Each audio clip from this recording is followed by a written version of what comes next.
Chapter 8. Fern stood up. Although she loved writing poetry, she hadn't thought about actually reciting her poem. It was a strange feeling. She started out slowly. Her poem was about the fall and the change of seasons. It was sad, in a way, but it was also hopeful. For as a season passes, it brings hope of a new season to follow. Everyone was quiet as Fern's soft voice reached out into the room. When she saw how attentive everyone had become, her confidence grew. Her voice strengthened as she came toward the end. And the ghosts of fallen trees weep for a world that can't live without them. Fern was done. There was silence for a moment. Then Mr. Pawlowski led the applause. "Excellent," he declared, "and beautifully read." "Thank you," said Fern. "That means a lot to me, because I have all of your books." "Really?" Mr. Pawlowski looked pleased. "You are obviously a girl with impeccable taste. So what's next? Any volunteers?" "No." He consulted his list. "Ah, yes. Francine Frensky." "That's me," said Francine, bolting up. "There's a notation here," said Mr. Pawlowski.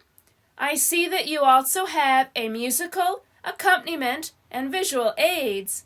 Wonderful. And your piece, I believe, is entitled Hockey Puck Headache." "That's right." Francine walked up to the front of the room, carrying a bunch of pictures. She nodded to Muffy, who began playing a steady beat on a set of bongo drums. As Francine read each line, she held up a picture illustrating it. "My dad took me to a hockey game. I got hit in the head by a puck. I yelled out, 'Ow! My head! Ow! Call an ambulance! Ouch! Ow! Oh, brother, this hurts. Put ice on it. It's gonna swell. I got a big old purple lump on my head and used it for show and tell.'" The picture of Francine with a big lump on her head got the loudest laugh. When she finished, she made a little bow. The audience cheered. "Performance art," said Mr. Pawlowski. "Very inventive. I love it." "I'll go next," Binky shouted. He stood up. "People think I can't write a poem, but they're so wrong. I can write a poem. I wrote this one. I wrote this poem. And I gave it the title, Binky's Poem.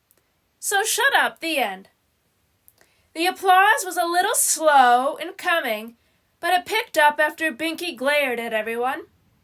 "That's not a poem," Muffy whispered to Francine. "He rhymed poem with poem 3 times. "Are you going to remind him of that?" said Francine. Muffy decided against it.